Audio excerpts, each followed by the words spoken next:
Olá, meus irmãos, cumprimento a todos com a paz do Senhor. Aqui quem fala é a Sheila, e no áudio de hoje eu quero falar um pouquinho sobre o deserto do cônjuge, né?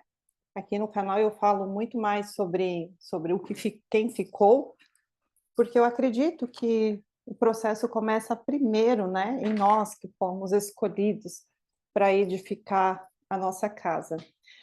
E Sheila, o que significa isso, né? O que são as fases do deserto do cônjuge que se apartou? Meus irmãos, eu vejo muitos canais, né, e na minha época eu também ficava assistindo esses vídeos que fala sobre as lutas, o sofrimento, as brigas lá. Porém, eu gosto muito de trazer a luz da palavra do Senhor, né? Porque é o que realmente vai trazer luz e claridade para nós. Eh, Sobre o deserto, essas fases, eu vou trazer a palavra, né? A que o Senhor deixou para nós sobre esse deserto de casamento, que é Oséias, né? Lá no livro de Oséias 1, 2, 3, eu aconselho ler até o 4, vocês vão entender bastante o que significa esse processo da, do deserto do casamento. É, porém, nem todos vão conseguir ter essa clareza que eu vou trazer aqui, porque muitos não estão vendo realmente o que está acontecendo lá do outro lado. Irmãos, eu que já tive os dois tipos de deserto, né? Ou seja, o deserto dentro de casa, o deserto sem contato nenhum fora de casa e o deserto tendo contato todos os dias com o cônjuge fora de casa. Vou falar para vocês por experiência própria, vivida, que o melhor é aquele que você não tem contato nenhum, sabe, assim, que você não vê o que está acontecendo. Por quê? Porque você só tem uma ferida para curar praticamente, né, que é a do abandono, de que já assumiu uma pessoa, e aí você tem que curar isso. Lá no meu primeiro deserto, como não existia esse negócio de redes sociais, então não se via muito, né, a gente não tinha notícia, eu tinha cortado totalmente o contato com família, então eu acabei que eu não tive contato, de nenhuma maneira. Nem por telefone, as 2 vezes que nós falamos, a primeira acho que não durou 2 minutos as 2 vezes em 2 anos e meio que nós conversamos. Só que eu percebi que a minha edificação foi muito mais rápida, porque eu tinha só aquelas feridas do abandono e de saber que já estava com outra pessoa para ser curada. Já o segundo deserto já foi bem difícil, porque você convive muito com a pessoa, então você vê muita coisa, o AM vem atrás de você, você recebe muita notícia, muito repúdio, a pessoa te maltrata com palavras, com atitude, você acaba vendo muitas coisas acontecendo, rede social, que você tem muito acesso, então você está constantemente ali tendo que perdoar, que recomeçar. Então eu digo isso para vocês, né? E até mesmo, se a gente for trazer a luz da palavra do Senhor, lá em Hebreus 11, né, no versículo 1 diz, né, que a fé é a certeza das coisas que se esperam e a convicção dos fatos que não se vê. Então, se a fé está baseado, né, em que eu estou esperando, mas que eu não estou vendo nada, aí já vai muito mais de encontro que é melhor um deserto onde a gente não está vendo, né? Mas eu vou falar agora aqui para vocês ali do livro de Oséias, né? Que é a passagem que Deus deixou sobre o tema casamento, né? Que está aqui, ó. Vou começar lendo para vocês. Eu vou ler, eu acho que a tradução da NVI, irmãos, para quem quer acompanhar aí a leitura, porque eu acho que está uma linguagem assim melhorzinha do que a que eu mais gosto aqui, que é a Almeida atualizada. Então, vamos falar um pouquinho lá. Vou começar a ler a partir do Oséias, o capítulo 2, a partir do verso 2, né?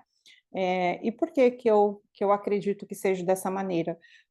Primeiro de tudo, eu me baseio muito naquela passagem de Jó, lá no 42:10, se eu não me engano, né? Que Jó fala, em algumas traduções diz, né? Que antes te conhecia de ouvir falar, né? Mas hoje eu te conheço porque os meus olhos te viram, ou porque contigo eu andei, né? Ou seja, de contigo caminhar. Tem várias traduções, né, irmãos? Ou seja, essas passagens, ela me dá um entendimento, por experiência própria de vida, que eu já estava há muito tempo convertida, já tinha passado por um deserto anteriormente, já tinha vivido o primeiro amor, mas prova de que eu não conhecia Deus é que eu estava quebrando princípios, né, do Senhor. E quando a gente realmente passa por um deserto, onde a gente tem um encontro verdadeiro e genuíno com Deus, a gente passa a respeitar muito mais. Então, aquelas pessoas que falam, eu vim para Deus por amor, né? Eu acredito que ainda vai ter algum tipo de deserto para a pessoa poder vencê-lo, né? Seja na área da saúde, financeira, algum lugar que Deus realmente sabe que vai conseguir espaço para poder entrar e trabalhar. Até Jesus passou pelo deserto, né? Então, ou seja, quem somos nós? Então, aqui, ó, irmãos, eu acredito de verdade, tá?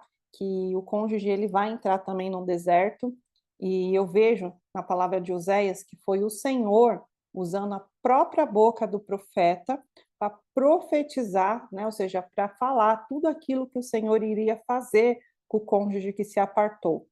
Porém, se nós observarmos bem a palavra, isso também foi o que aconteceu com a gente.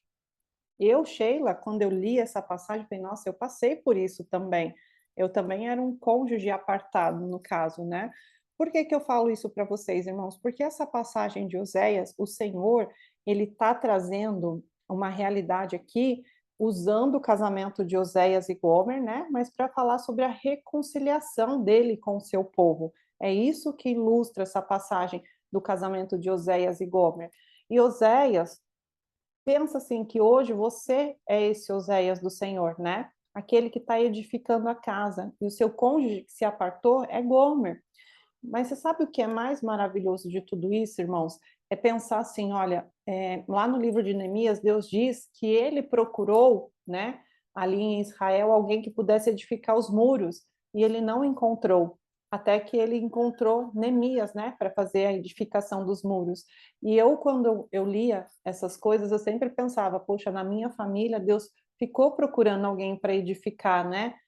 Não digo na minha família casamento, irmãos, eu digo na minha família, família mesmo. Por isso que muitas vezes na palavra o Senhor fala assim, né, que os seus pais, né, a terra que eu prometi aos seus pais, mas que eles não entraram. Então, por isso que o Senhor veio até nós. Para quê? Porque o Senhor tem promessa para se cumprir na nossa família. Então, quando eu entendi esses princípios, eu falei, Senhor, eu te glorifico, porque o dia que o Senhor me chamou, eu atendi a sua voz, né? Eu me coloquei aqui como Neemias para edificar minha casa, mas também para quebrar maldições na minha família, porque, irmão, se eu olhar a minha vida e dos meus antepassados, minha mãe, minha avó, minha bisavó, eu vejo que as coisas que aconteceram na minha vida aconteceram na vida delas também, mas que infelizmente elas não tiveram o mesmo, como eu posso dizer para vocês, vamos falar o discernimento, né? Ou seja, a mesma sensibilidade de poder se posicionar para quebrar, né, todas essas maldições. Mas eu glorifico a Deus que eu consegui, né? Eu consegui entender, eu consegui ouvir o chamado do Senhor e obedecer. Então, seja esse Neemias, seja esse José que o Senhor está levantando para levar, né? Você primeiro, como José disse, né, para os irmãos, não se preocupem, né? Eu vim na frente de vocês para preparar-lhes caminho, né? Seja esse hoje que está indo à frente para preparar o caminho para sua família, para os seus filhos, para que os seus filhos não vivam essas maldições. Então, vamos aqui falar no livro de Oséias e de cada versículo eu vou explicar para vocês o deserto do cônjuge, tá? Oséias 2 diz assim, né? Eu vou ler 2, a partir do 2, falei para os irmãos que eu vou ler, acho que na NVI, que diz assim, ó, no 2 diz assim, ó, repreendam sua mãe, repreendam-na, pois ela não é minha mulher e eu não sou o seu marido. Retire ela do rosto a aparência adúltera e do meio dos seios a infidelidade.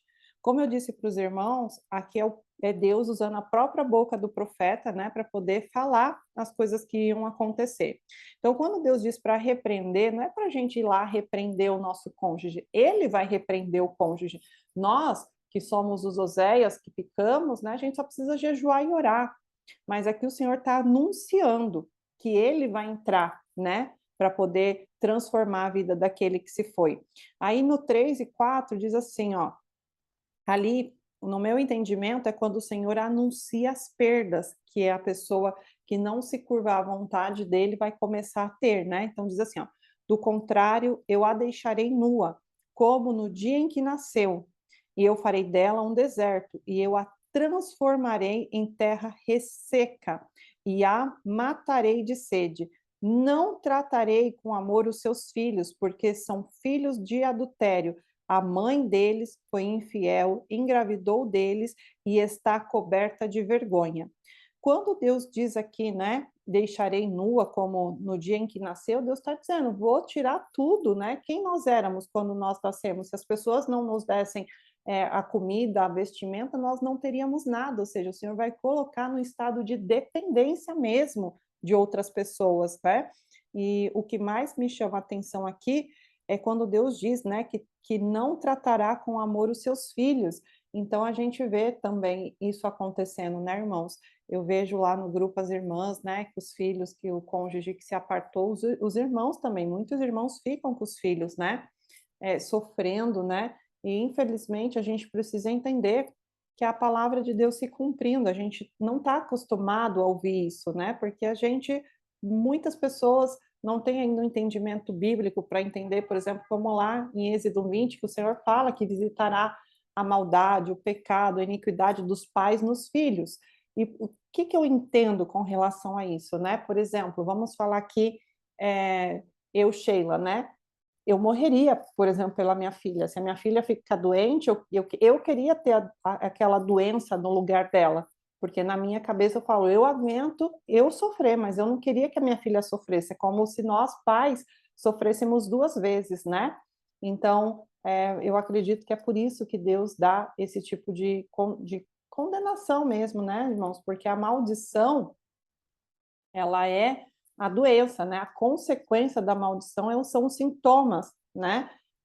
Disso. Eu vou trazer qualquer dia um vídeo explicando com mais profundidade isso para vocês poderem entender. Aqui no 5 e 6 diz assim, né? Eu acredito que ali ainda é o Senhor fazendo um pedido de atenção. Só que dessa vez ele já começa a meio que cercar o caminho, né? Ele já anuncia que ele vai começar a cercar o caminho da pessoa, é quando a pessoa já começa a ver alguns tipos de impedimentos, né? Aqui eu acredito que já fala um pouquinho da cerca, né, que o Senhor faz. Eu tenho aqui no canal tanto a oração da cerca de espinhos que eu fazia e ainda faço, porque para mim cerca de espinho é para sempre, tá? E tem também o vídeo, antes do vídeo da oração da cerca de espinho, como eu via o agir da cerca de espinho na vida dele, tá? Como que era a consequência das orações que eu fazia da cerca de espinho. Eu explico lá nesses vídeos, vai lá assistir, irmãos. No 5 e no 6, como eu falei, que eu acredito que ali é quando eles começam a ver um pouco das consequências, né, das escolhas deles, e diz assim, ó, pois ela disse, irei atrás dos meus amantes, que me dão comida, água, lã, linho, azeite e bebida. Por isso, bloquearei o caminho dela com espinheiros, e eu a cercarei de tal modo que ela não poderá encontrar o seu caminho, e ela correrá atrás dos seus amantes, mas não os alcançará, procurará por eles, mas não os encontrará. Eu acredito que nesse momento só são os avisos ainda do Senhor. Eles já começam a ter algum desconforto, mas eles ainda não estão vendo concretamente, tá? O Senhor fazendo algo ali na vida deles. Tanto que eles começam até pensar em voltar para casa, porque já não está mais tão mil maravilhas, mas você vê que eles ainda não têm força e nem têm da onde tirar forças para isso. No 7, diz assim, aqui é quando eu digo que eu acredito que eles começam a pensar em voltar para casa, mas que como eles ainda não estão vendo muita coisa acontecendo, ainda não estão entendendo nada do que está ali sendo anunciado, né? Eles ainda não têm essa força para voltar. Aí no 7 diz assim, ó, então ela dirá, voltarei para o meu marido como no início, pois eu estava bem melhor do que agora, né? Então você vê que ela dirá apenas, né? Não tomará a decisão. Aí no 8, como a pessoa ainda não foi levada ao arrependimento, porque ela ainda não passou pelo deserto, aqui só é o Senhor anunciando, então olha só como o que acontece, né? Porque Deus ainda não limpou. Então, olha só para vocês verem que ainda não é a hora de Deus, né? Da restauração. Diz assim, ó, ela não reconheceu que fui eu quem lhe deu o trigo, o vinho, o azeite, quem cobriu-a de ouro e de prata, que eles usaram para Baal, né? O que que é esse Baal aqui que Deus fala, né? Que eles usaram, né? Ou seja, os amantes, né? O cônjuge apartado com seus amantes, né? Que usaram para Baal, usaram nas suas luxúrias, né? Nos seus prazeres, na vida que eles estão vivendo lá. Você vê que ele não reconhece, a Gomer aqui não reconhece que quem deu foi o Senhor, né?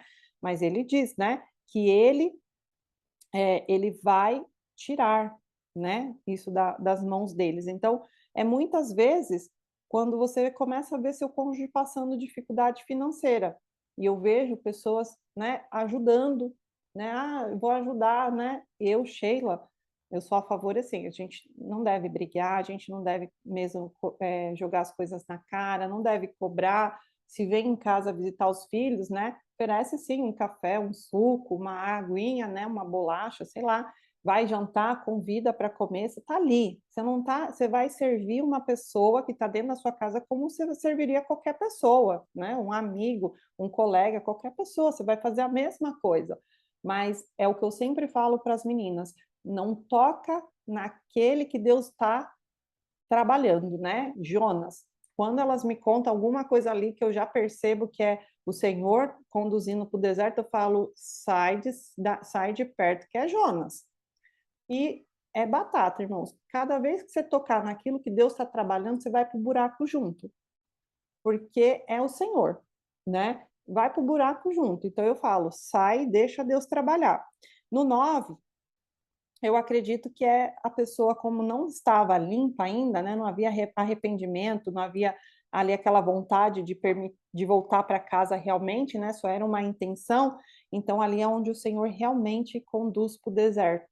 Aqui é quando começa o deserto, né? Aí diz assim, ó: por isso levarei o meu trigo quando ele ficar maduro, e o vinho quando ficar pronto. Arrancarei dela a minha lã e meu linho, que serviram para cobrir a sua nudez. Aqui é quando o Senhor começa a tirar as coisas, que é esse tempo que eu acabei de falar para vocês, que o cônjuge começa a passar dificuldade financeira, ele até procura você para brigar porque você está gastando demais. Hoje mesmo a irmã falou assim: ah, Sheila, nunca me pediu nota fiscal e agora está pedindo. Que isso? Irmã, se está pedindo, dá a nota fiscal, sabe assim, seja você a pacificadora, entrega a nota fiscal, porque ele lá, a vida dele começou a entrar na ruína, então ele está achando que todo mundo está tirando proveito, ele está tentando descobrir da onde está vindo a perda financeira, e ele não faz ideia de onde, porque assim, ó, entra e sai, escorrega da mão, né? Ou seja, devorador, migrador, gafanhoto, todo mundo comendo o dinheiro dele em todo lado, o carro que começa a dar problema, é tudo. Então ele vai tentar secar o máximo, né, das fontes para ver se sobra dinheiro e ele consegue sobreviver. E ele não vai conseguir. Então, quando me falam isso, eu falo, irmã, entrega a nota. Sabe assim, entrega, está pedindo entrega, não briga, deixa o Senhor tratar. Ele precisa começar a ver mudanças, né? No 10 diz assim, ó: eu acredito, né, que se nesse momento você que ficou, se você não está colocando as mãos, ali é quando a pessoa vai entrar no desertão mesmo, e ali é onde ela começa a ser levada ao arrependimento. Você começa a ver a pessoa mais abatida, ela começa a amansar, né? Nos contatos que já faz com você, ela está mais mansa, então você começa a perceber que está havendo um mover diferente, né? E se você não está colocando a mão, Deus está trabalhando, você não precisa ter medo. Aquele que te prometeu, ele vai trazer na sua porta como ele te prometeu. Então, assim, você começa a ver um mover diferente, né? A pessoa tá mais abatida, você percebe que andou chorando, alguma coisa assim. E Sheila, e se eu não estou vendo nada? Calma, irmãos, às vezes você não precisa ver, né? Lembra, quando eu não estava vendo nada, ou quando eu vendo, parecendo que estava sendo abençoado, né? Você, vixe, será que ainda não está no deserto? A gente sempre está esperando o pior. E às vezes Deus precisa abençoar para o outro cair em si. Nem sempre é só amaldiçoar, né? A vida deles já cai em tanta maldição que às vezes eles precisam ver um mover diferente para entender a direção de Deus. Eu costumo falar para as meninas, falo, meninas, quando entra no caminho certo ali, a sua vida começa a ser abençoada. E a gente precisa entender que eles também, quando eles começam a soltar aquela vida, né? e começam a andar no caminho, o Senhor também vai começar a trazer, né, pequenas bênçãos para eles entender que aquele é o caminho que eles precisam seguir. Então, aqui no 10, eu acredito assim, se não está colocando a mão, ali eles vão ser levados ao desertão. Eu, Sheila, precisei ser levada ao desertão para eu poder despertar para a vontade do Senhor, para o meu coração se inclinar, né, para perguntar para o Senhor qual era a vontade dele para a minha vida. Igualmente, eu creio que é o cônjuge. Então, se você está esperando essa inclinação do coração do seu cônjuge que se apartou, como diz lá em Provérbios 21, né, que o coração de reis é como um ribeiro de águas que o Senhor inclina para onde ele quiser, ou seja, que você está esperando aí Deus inclinar o coração do seu cônjuge para voltar para casa, é nesse momento do desertão, que a pessoa se rende aos pés do Senhor e fala assim, Deus, eu não estou aguentando mais, o que o Senhor tem para mim? Aí começa a sonhar com você, começa a pensar o dia inteiro em você, por quê? Porque é o Espírito Santo. Começa a dar espaço para Deus, né? Então diz assim aqui no 10, agora, pois, vou expor a sua lascívia diante dos olhos dos seus amantes, e ninguém a livrará das minhas mãos. Quando o Senhor fala aqui expor a sua lascívia, né? A lascívia é toda essa vida promíscua, de prostituição que eles estão vivendo. Começa as brigas com os amantes, né? Elas começam a acreditar que eles também vão trair, elas começam a ficar neuróticas, porque Deus começa a tirar também essas escamas dos olhos, né? Ele diz, eu vou expor a sua lascívia diante dos olhos dos seus amantes. Eles começam a brigar lá. Só que aí eles começam a brigar lá e eles estão sem paz, opresso, chega até você, briga também. O que acontece? Não quer nem ficar lá e nem voltar para casa, só que com você ele tem uma história, ou ela tem uma história, né? E dentro dessa história de que vocês viveram, tem muitas lutas, tem muitas conquistas, mas nesse momento de opressão, eles só conseguem lembrar das coisas ruins. Então, cada vez que se aproxima e tem briga, tem discussão, traz algum mover ruim, né, através desse contato, a pessoa quer fugir, porque fala, não, eu não posso voltar. Eu vou viver a mesma coisa, eu vou voltar para o mesmo, mais do mesmo? Não. Então, a pessoa ganha força para continuar validando aquela vida lá. Então, até termina o relacionamento com aquele amante que está, mas fica procurando outro, né? Por quê? Porque não viu mudança, não viu ainda que o lar é um lugar seguro para retornar. Continuando, diz assim, ó, acabarei com a sua alegria, suas festas anuais, suas luas novas, seus dias de sábados e todas as festas fixas. Arruinarei as suas videiras e as suas figueiras, que segundo ela foi pagamento recebido de seus amantes. Farei delas um matagal, e os animais selvagens a devorarão. E eu a castigarei pelos dias em que ela queimou incenso aos balaíns. Ela se enfeitou com anéis e joias e foi atrás dos seus amantes, mas de mim ela se esqueceu, declara o Senhor. Aqui, irmãos, quando o Senhor fala, né, sobre que ele vai acabar com a alegria, com as festas, com as luas novas, com os sábados, né, com as suas festas fixas, isso eu presenciei isso, né, aquele tempo que eles saíram e encontraram, se apaixonaram e tão felizes, né, e você fala assim, meu Deus, tá feliz. Eu pensei isso e às vezes eu ouço as irmãs falando isso e eu falo, nossa, eu passei por isso também, né? De falar assim, será que eu não estou sendo egoísta de estar lutando, né? A pessoa está feliz e não foi feliz comigo, será que não é egoísmo da minha parte? Não é, irmãos. O que está vivendo lá é uma ilusão e essa ilusão vai levar à destruição e à morte da vida deles e ainda gerar maldição aos filhos. Então, não é egoísmo lutar, não. A gente tem que lutar pela vontade perfeita de Deus, né? Quando fala aqui, né, que arruinarei a sua videira, as suas figueiras, trazendo para esse tempo de Oséias, né, as pessoas viviam das plantações, né? Então, ou seja, que o Senhor está falando que vai tocar na vida financeira mesmo.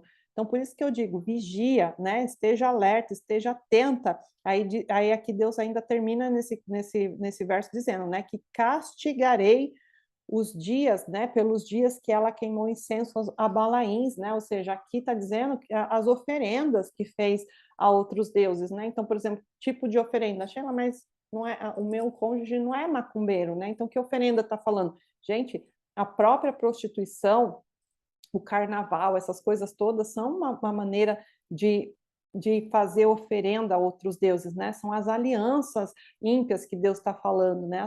Então, essa vida promíscua, aqui, o que Deus está falando, né? E aí, eu acho que Deus fecha com chave de ouro, e se você não está colocando a mão, aqui é quando a pessoa entra no arrependimento genuíno, ou seja, quando ela chega no fundo do poço mesmo, e aí esse fundo do poço começa a gerar transformação. Não foi assim com você? Porque comigo foi. Quando eu cheguei ali no fundo do poço, que eu olhei e eu falei, Senhor, só me resta o Senhor mesmo para poder me tirar daqui. Ninguém pode me ajudar, só o Senhor. Ali foi onde eu quis buscar por transformação. Então eu acredito que esses versos ele demonstra muito isso. E diz assim, ó, portanto, agora vou atraí-la e vou levá-la para o deserto e vou falar-lhe ao caminho com carinho. Desculpa, irmãos. Ali devorarei a ela as suas vinhas. Desculpa, irmãos, eu estou sem óculos e minha vista está embaralhando toda. Diz assim, ó, ali devolverei a ela as suas vinhas e farei do vale de Açor uma porta de esperança. Ali ela me responderá como nos dias da sua infância, como no dia em que saiu do Egito. Naquele dia, declara o Senhor, você me chamará meu marido, não me chamará mais meu Senhor. Tirarei dos seus lábios os nomes dos Balaíns, seus nomes não serão mais invocados.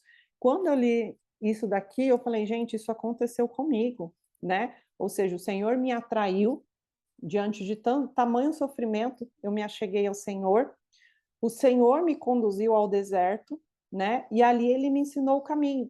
De qual caminho Deus está falando aqui? Da vontade dele. O caminho de que ele queria que a minha família, a minha casa, meu casamento fosse restaurado. Vocês percebem? Eu quis trazer a leitura através dessa tradução para os irmãos poderem entender que quem vai fazer todas as coisas é o Senhor. A gente não precisa estar colocando a mão, né? E ali o Senhor começa a reestruturar as vidas, né? Assim como foi comigo, está sendo com você e também vai ser com o seu cônjuge, né? Tanto que ele diz aqui, né, que ele devolverá as suas vinhas. Eu comecei a ver, né? Teve um áudio anterior que eu falei para os irmãos, né, que quando eu fui reconciliada, começou, parece que um monte de bênção que estava lá esperando só esse momento começou a acontecer na minha vida. É disso que o Senhor está falando, né? E ele diz, naquele dia, ou seja, nesse tempo, né, que você começa a reconhecer o Senhor, como você reconhecia lá na sua infância, né? Na sua infância está dizendo na época que você era puro, na época que você era sem pecado, sem mácula, né? Que você queria fazer, que você vai querer fazer as coisas certas, boas diante do Senhor, aos olhos do Senhor, né? Aí o Senhor diz, né? Naquele dia você vai declarar, né? Que eu sou o seu Senhor, né? Você me chamará meu marido e não mais me chamará, aqui nessa tradução eu li meu Senhor, mas na tradução da Bíblia que eu mais gosto diz meu Baal, né? Que meu Baal é outros deuses, mas que é chamado a tradução para a nossa língua é meu Senhor com letra minúscula, que significa outros deuses, ou seja, já não vai mais me chamar de qualquer Deus, né? Você já reparou que aquelas pessoas que não são convertidas, né? Elas falam no nome de Deus, mas você percebe que não é o mesmo, ela não conhece o mesmo Deus que nós conhecemos, né? E não é arrogância, né, irmãos, falar isso. Eu acredito que vocês vão entender bem o que eu quero falar, né? E aí aqui a palavra ainda diz, né, que tirará dos seus lábios os nomes dos Balaíns, né? Ou seja, de outros deuses, né? Aqueles nomes você não mais invocará. O que é isso que o Senhor está falando que tirará dos seus lábios, né? Eu vi muita transformação na minha vida, né, irmãos? Ou seja, eu lembro que eu estava numa época em que eu gostava muito das coisas do mundo, né? Assim, eu nunca fui promíscua, essas coisas assim, mas, por exemplo, se me chamasse, né? Eu lembro que a semana que o meu marido saiu de casa, eu fui de cruzeiro e lá no cruzeiro era o show do Wesley Safadão, não conseguia dormir, eu passava muito mal quando eu dormia, então eu passei 3 dias num cruzeiro, se eu dormir 3 horas foi muito, mas o que eu estava fazendo lá? Estava curtindo o show do mundão, né? Lembrando que muitas músicas é bem promíscuas, né? Eu estava bebendo, né? Nunca bebi de encher a cara, né? E para mim tinha bebidas assim, mais que tudo mesmo, era muito bebida fraca, mas estava bebendo. Não vou falar, não estava bebendo, que era mentira, porque estava assim, de vez em quando bebia alguma coisa, né? É, sei lá, assim, não tinha um temor do Senhor, né? Não adulterei, nada disso, mas não adulterei, acho que por mais medo mesmo da consequência do que por dizer que não havia vontade, né? Ou seja, tava as coisas tão ruins que eu pensava assim, ah, a gente vai separar e depois que separar eu vejo, né? Vai aparecer alguém que vai me fazer feliz. Percebe que não era um princípio para mim, um princípio estabelecido como é hoje, ou seja, né? Que quando a gente está no deserto, que Deus começa a tirar de nós, né? Começa a fazer essa limpeza em nós, a gente já fica inegociável isso, né? Que outro homem, a gente não consegue nem pensar em ter uma vida, seguir uma vida com outro homem, né? Tem que ser o homem da minha aliança e pronto, e acabou. Isso não era assim para mim. Naquela época eu pensava, ah, o dia que a gente se separar mesmo e der tudo acabado, eu vou arrumar alguém que vai me fazer feliz, ele também, né? Então, assim, depois desse tempo, aí começa a volta para casa, irmãos, né? Ou seja, assim como eu e você, quando a gente realmente restabeleceu os princípios de Deus na nossa vida, a gente voltou para casa. O cônjuge vai fazer esse mesmo caminho reverso, a volta para casa é naquele capítulo que diz assim, no versículo que diz assim, ó, naquele dia farei em favor deles um acordo com os animais do campo, com as aves do céu e com os animais que rastejam pelo chão, arco, espada e guerra, e eu os abolirei da terra, para que todos possam viver em paz. Quem entende de batalha espiritual vai entender que esses animais aqui que o Senhor está falando são os demônios, né? Todos esses demônios que prendem seu marido lá fora de casa, no adultério, né? Que ele não consegue voltar. Tem aqueles que expressam a vontade de voltar e você está percebendo que ele não consegue, é porque tem essas legiões de demônio impedindo esse retorno para casa. E aqui o Senhor diz o quê? Que eu farei em favor deles um acordo, né? O que é um acordo, irmãos? A cruz, né, a morte de Jesus foi um acordo no mundo espiritual, através do sangue derramado na cruz. O mundo espiritual, eu já falei para vocês em outros vídeos, ele se move muito por sangue, né? Então ali o Senhor fará um acordo, né, através da morte do filho dele, né? Ele vai falar agora, meus filhos cumprem princípios, né? Então tá aqui, ele volta para casa, solta, né? Deus tem poder. Quem pensa assim que Deus está em braço de tirando chave de braço com Satanás está enganado. A gente precisa lembrar que Satanás é criação de Deus, é uma criatura de Deus, né? Deus podia exterminar ele a qualquer momento, entendeu?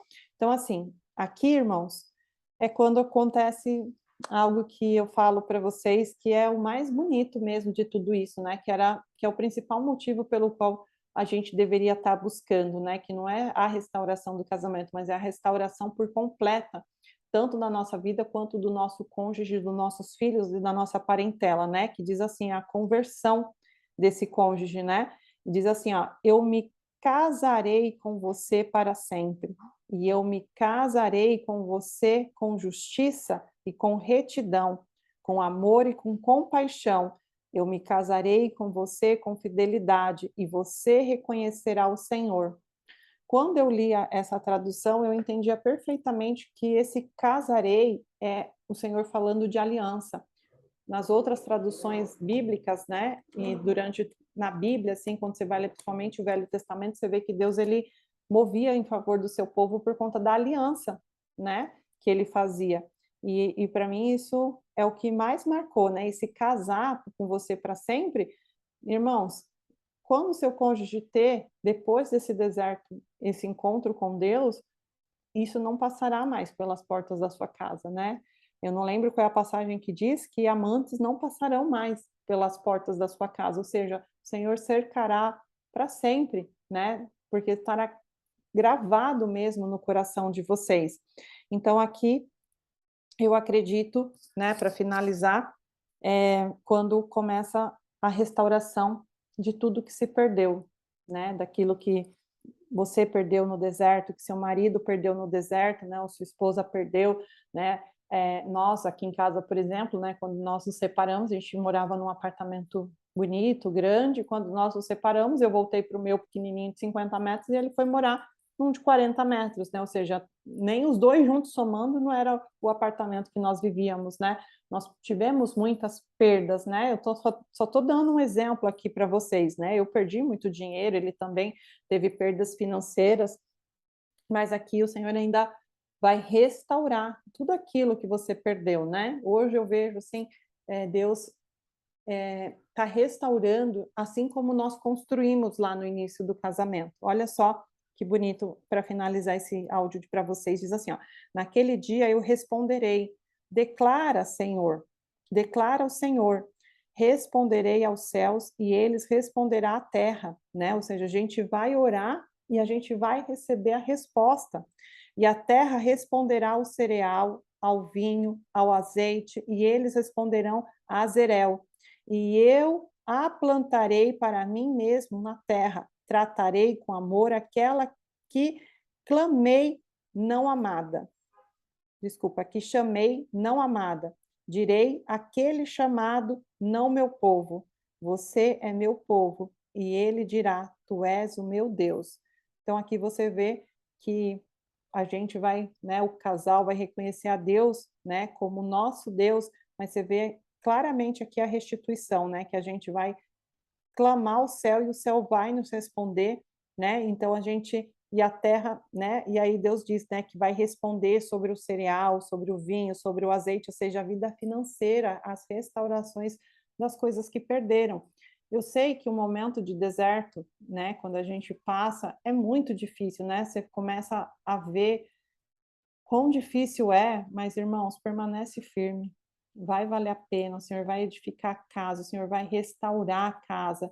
E assim como Jó, né? Quando você lê lá o capítulo 42, o finalzinho, você vê que Deus deu tudo em dobro. Então, irmãos, confia, porque aquele que fez, ele é fiel para fazer muito mais do que a gente pensa ou imaginamos. Amém? Que Deus abençoe muito a sua vida, a sua casa, a sua família, os seus filhos, em nome de Jesus.